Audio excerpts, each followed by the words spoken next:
India's financial capital is once again battling monsoon mayhem as relentless rain continues to lash Mumbai and trigger widespread disruption across the country, across the city.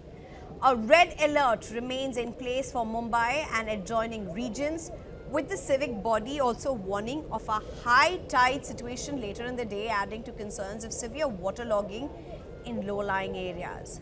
Normal life has been thrown out of gear. Roads and subways are submerged, traffic has slowed to a crawl, and suburban train services are facing major disruptions as key stretches remain affected by flooding. The situation has also turned tragic in a shocking incident from Shakinaka. A 60-year-old man lost his life after falling into an open manhole during heavy rain.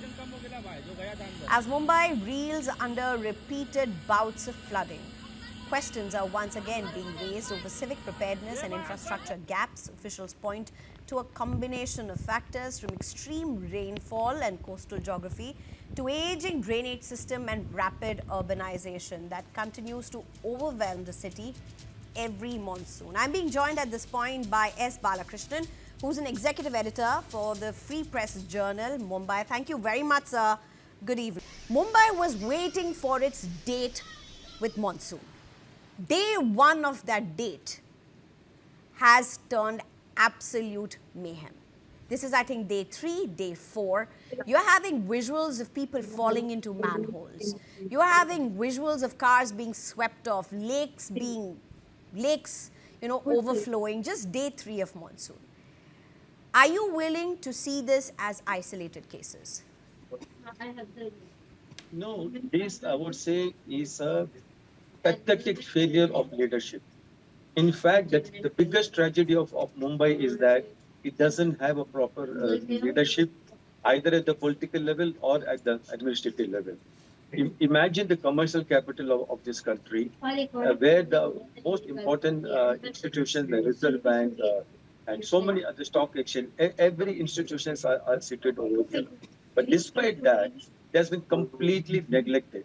This is a classic case of sheer neglect on the part of the authorities and Mumbai doesn't deserve this. This is a city we generate thousands of crores every year. The BMC is the richest civic body in the country. Despite that, this city is being run, if at all it is, in the most shabby manner. Just imagine people falling into manhole covers, and then people have been shouting about the poor cleaning of the stormwater drains and the big nallas and all that. Despite that, there was no 100% cleaning of our nallas. In the first place, how can anybody fall into a manhole? No, and let me just remind our viewers, we are talking about what? Asia's largest civic body? Richest civic body? Isn't that correct? Asia's richest civic body? I won't say Asia's, but certainly India's South, the subcontinent's biggest civic body. But imagine a simple thing like people are demanding that all manhole covers should have a kind of a net, an iron net or a jali, what they call it kind of thing. But the simple thing has not, a thing which costs only a few lakhs of rupees has not been provided. That's the reason why people are falling into manhole covers.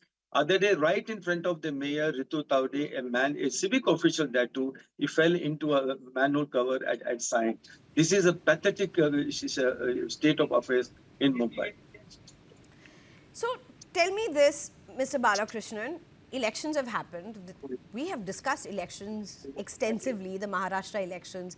Even the BMC and everything, a whole lot of coverage was there. Does nothing translate on ground?